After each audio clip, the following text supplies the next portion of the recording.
فرمان ہے تم جہاں کہیں بھی رہو گے، جس حالت میں رہو گے، موت تم تک پہنچے گی۔ لیکن وہ موسیٰ کا دربار ہے کہ ملک الموت بھی خاموش ہوئے۔ ایک دروازہ اور ہے، دیکھو وہ دروازہ کون ہے؟ اب نبی کی نہیں، نبی کی بیٹی کا دروازہ دیکھو، اہل بیت کا دروازہ دیکھو، امام حسن و حسین کی ماں کا دروازہ، حضرت فاطمہ زہرا خاتون جنت رضی اللہ تعالی عنہ ہے۔ رمضان شریف کی 3 تاریخ تھی اور اپنے شوہر علی کو بلایا، اور بلانے کے بعد فرماتی ہے علی آج رات میری رخصتی کی رات ہے، لہذا میرے مرنے کے بعد تم میرے اوپر رونا نہیں۔ فاطمہ زہرا نے منع فرمایا، اے اللہ کے شیر، میرا جب وصال ہوگا تو تم رونا نہیں۔ آواز لوگ کتر ہوتے ہیں، گھر میں کوئی مرتا ہے تو سب تو روئی ہے، لیکن پتویہ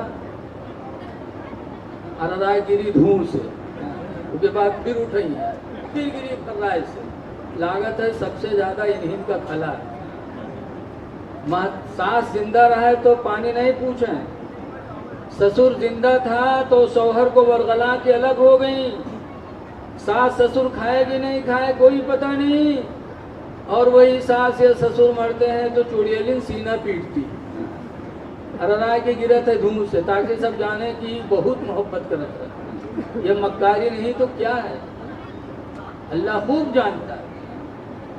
مرنے پہ روتے ہیں، اعلیٰ حضرت امام اہل سنت فرماتے ہیں، آنکھیں رو رو کے سجانے والے، آنکھیں رو رو کے سجانے والے، آنکھیں رو رو کے سجانے والے، اور جانے والے نہیں آنے والے، جانے والے نہیں آنے والے۔ حضرت فاطمہ زہرا علی سے کہتی ہیں، اے اللہ کے شیر، میرے مرنے پہ رونا نہیں، اور دوسری وصیت یہ ہے کہ میرے مرنے کے بعد حسن و حسین کو کبھی مارنا نہیں۔ ایک ماں کو اپنی اولاد سے کتنی محبت ہوتی ماں ہی جانتی۔ اور تیسری وصیت کیا کہ جب میرا جنازہ قبر میں رکھنا تو فلاں جگہ ایک کاغذ رکھا ہے، وہ کاغذ میری قبر میں رکھ دینا۔ حضرت علی کہتے فاطمہ اس کاغذ میں کیا لکھا ہے؟ فاطمہ کہتی وہ راز کی بات ہے، اس کو نہ پوچھو۔ حضرت علی کہتے ہیں فاطمہ خدا کا واسطہ دیتا ہوں، بتا دو کاغذ میں ہے کیا؟ تو حضرت فاطمہ کہتی ہیں کہ جب آپ سے میرا نکاح ہوا تو میرے ابا نے کہا تھا کہ فاطمہ تیرا نکاح علی سے کروں گا اور مہر میں 200 مسقال چاندی رکھوں گا۔ تو فاطمہ کہتی میں نے کہا تھا ابا علی سے نکاح کر دو، یہ تو مجھے پسند ہے لیکن یہ مہر پسند نہیں۔ اتنے میں حضرت جبریل حاضر ہوئے اور جبریل آ کر کے میرے پیغمبر سے کہتے ہیں رسول اللہ فاطمہ کا نکاح علی سے کر دو، اور فاطمہ کے مہر میں اللہ تعالیٰ نے جنت اور جنت کی ساری نعمتیں عطا فرمائی۔ فاطمہ کے مہر میں جنت اور جنت کی کل نعمتیں فاطمہ کے لیے۔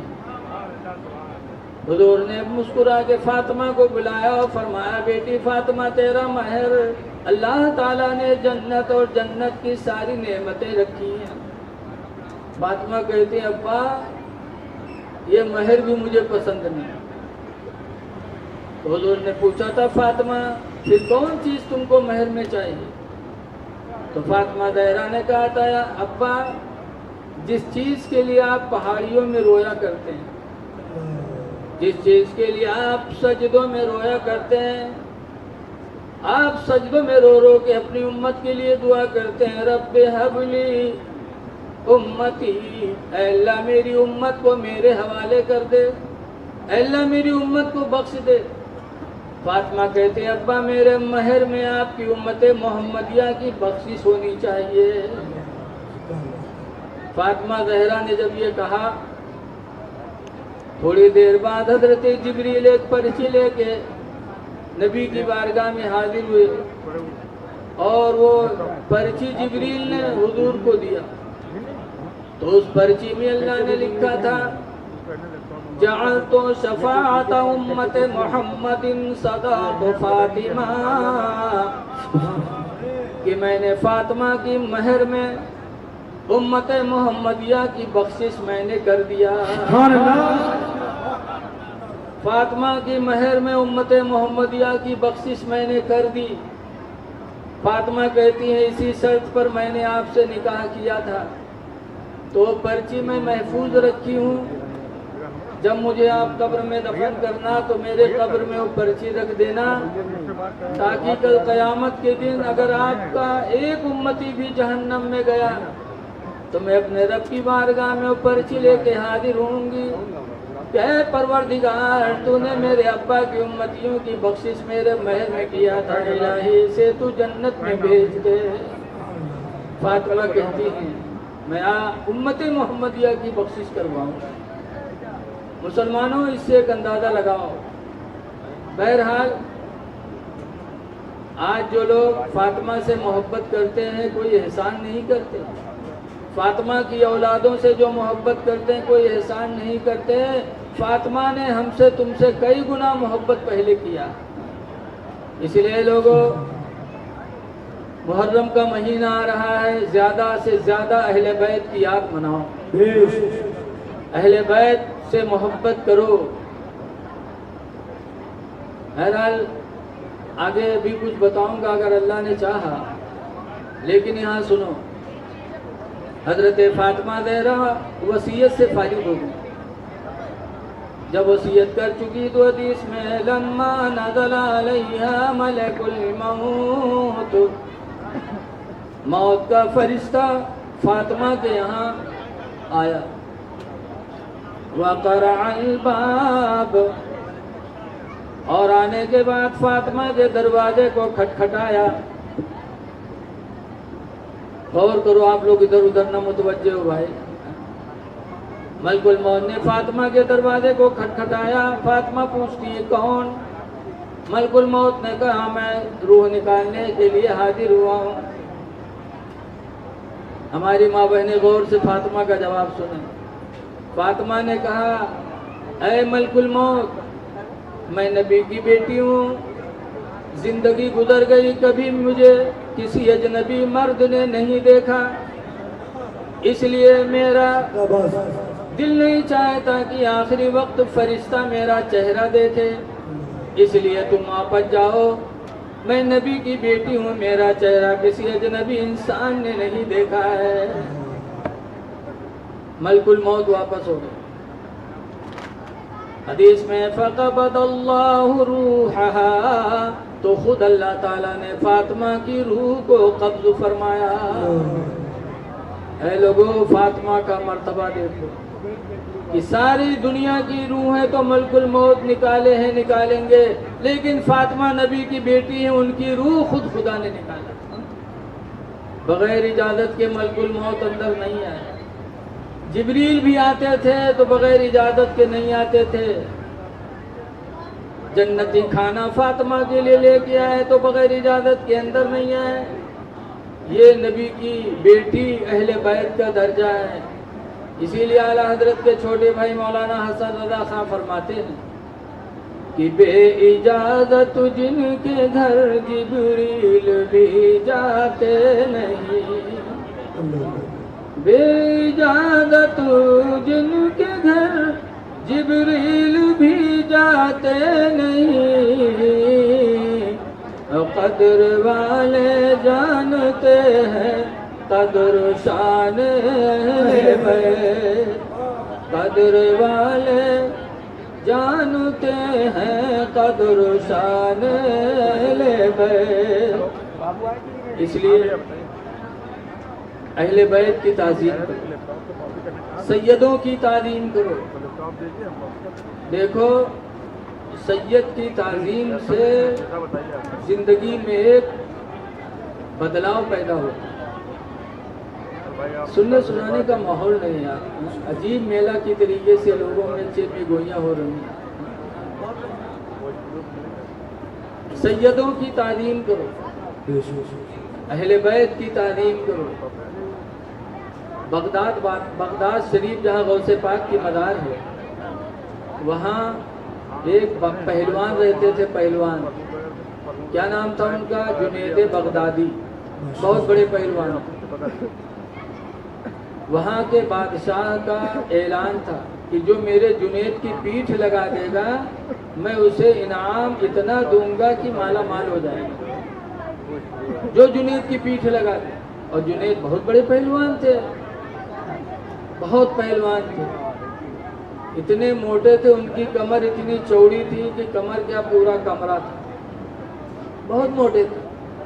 کوئی ہمت نہیں کیا کہ جنید سے مقابلہ کر لے، لیکن اللہ کی مرضی، بغداد کے قریب ایک گاؤں تھا، وہاں ایک سید صاحب تھے، غریبی نے ان کو گھیر لیا۔ سید زکوٰۃ بھی نہیں کھا سکتا، صدقہ بھی نہیں کھا سکتا، مانگ بھی نہیں سکتا۔ سید صاحب مزدوری کے لیے جاتے تو کوئی مزدوری کے لیے بھی نہیں رکھتا کہ سید ہے کام کراؤں گا تو اچھا نہیں ہوگا۔ تو سید صاحب کے بچے فاقہ کرنے لگے، تو سید صاحب نے سوچا کہ لاؤ بغداد چلے جائیں، یہاں کے لوگ مجھے جانتے ہیں کہ میں سید ہوں، مزدوری کے لیے نہیں بلاتے، بغداد چلا جاؤں گا، وہاں کوئی تو نہیں جانتا مجھے، مزدوری کے لیے لوگ بلائیں گے، مزدوری کر کے، مزدوری لے کے اپنے بچوں کو فاقہ سے بچاؤں گا۔ یہ سوچ کر سید صاحب بغداد آئے، اور بغداد کے چوراہے پر صبح کھڑے ہوئے جہاں مزدور کھڑے ہوتے تھے۔ بغداد والے مزدور بلانے گئے، سب کو تو بلائے لیکن سید صاحب کو کسی نے نہیں بلایا، غریبی کی وجہ سے دبلے بھی ہو گئے تھے، نہیں بلائے، اکیلے بچے، سب مزدور مزدوری کے لیے چلے گئے۔ تب سید صاحب رونے لگے، آسمان کی طرف نگاہ اٹھائی، کہا اے اللہ، بغداد آیا تھا کہ روزی کما کے بچوں کو فاقہ سے بچاؤں گا، الہی بغداد میں بھی مزدوری نہ ملی۔ سید صاحب رو کر کے کچھ قدم گھر کی طرف واپس ہوئے، کچھ ہی قدم چلے تھے کہ ایک جگہ کچھ لوگ بیٹھے بات کر رہے تھے، آپس میں کیا کر رہے تھے کہ یار بادشاہ نے اعلان کیا ہے کہ جو جنید کی پیٹھ لگا دے گا انعام سے مالا مال ہو جائے گا، لیکن یار جنید اتنا ہیوی ہے کہ اوپر سے گر پڑے گا تو کام تمام ہو جائے گا، کون اس سے مقابلہ کرنے جائے گا، اور بادشاہ کا اعلان ہے جو پٹک دے گا انعام پائے گا۔ آپس میں سب بات کر رہے تھے، سید صاحب نے سن لیا، وہ وہاں سے چل پڑے، گئے بادشاہ کے دربار میں، بادشاہ سے کہا بادشاہ صاحب آپ کا کوئی اعلان ہے؟ کہا ہاں۔ کہا کیا؟ کہا میرا ایک پہلوان ہے جنید، اسے جو پیٹھ لگا دے میں انعام سے مالا مال کر دوں گا۔ سید صاحب نے کہا بلاؤ جنید کو۔ بادشاہ چونکا، کہا کس لیے؟ کہا اس کا مقابلہ میں کروں گا۔ بادشاہ نے کہا چلے جایا، اپن زندگی خیر مناؤ، اگر جنید گر گیا تمہارے اوپر تو تم ختم ہو جاؤ گے۔ کہا کچھ نہیں، مجھے دبلا پتلا مت دیکھو، بلاؤ جنید کو، تمہارے جنید کی پیٹھ میں لگاؤں گا۔ تعجب ہوا بادشاہ کو، اعلان کیا بغداد میں، مجمع جمع ہوا ایک میدان میں، اب مجمع جمع ہو گیا اور ہر طرف شور کہ آج بغداد میں ایک دبلا پتلا انسان جنید کی پیٹھ لگانے کے لیے آیا۔ سب لوگ پہنچ گئے کشتی دیکھنے کے لیے۔ جنید بغدادی آئے میدان میں، ہاتھی کی طرح جھومتے جھامتے پہلوانی کی زور میں، اور سید صاحب بھی نکل آئے، وہ کہا جھومے دبلے پتلے آدمی سٹ سے سامنے آئے گئے انہوں، اور جب آمنا سامنا ہوا تب سید صاحب نے کہا جنید میں تمہارے نبی کی اولاد ہوں، میں سید ہوں جنید، میرے بچے فاقہ کرتے ہیں، بغداد آیا تھا مزدوری کے لیے کہ اپنے بچوں کو فاقہ سے بچاؤں گا، لیکن افسوس کسی نے مجھے مزدوری کے لیے نہیں بلایا۔ جنید تم مجھے پیٹھ لگا لینے دو تاکہ انعام مجھے مل جائے، تاکہ میرے بچوں کے کھانے کا انتظام ہو جائے، میں تمہارے نبی کی اولاد ہوں۔ جنید نے جب سنا تو آنکھوں میں آنسو بھرائے۔ اب جنید کو اپنی عزت کی پرواہ نہیں، بلکہ جنید بغدادی سید صاحب کی طرف اشارہ کیے۔ مجمع تو دور دور تھا، بیچ میں دونوں لوگ تھے، کیا صلاح ہو رہا ہے کسی کو کچھ پتہ نہیں۔ جنید بغدادی نے کہا تم آتے آتے میرے کمر میں ہاتھ ڈالنا، دھکا مارنا، میں گر جاؤں۔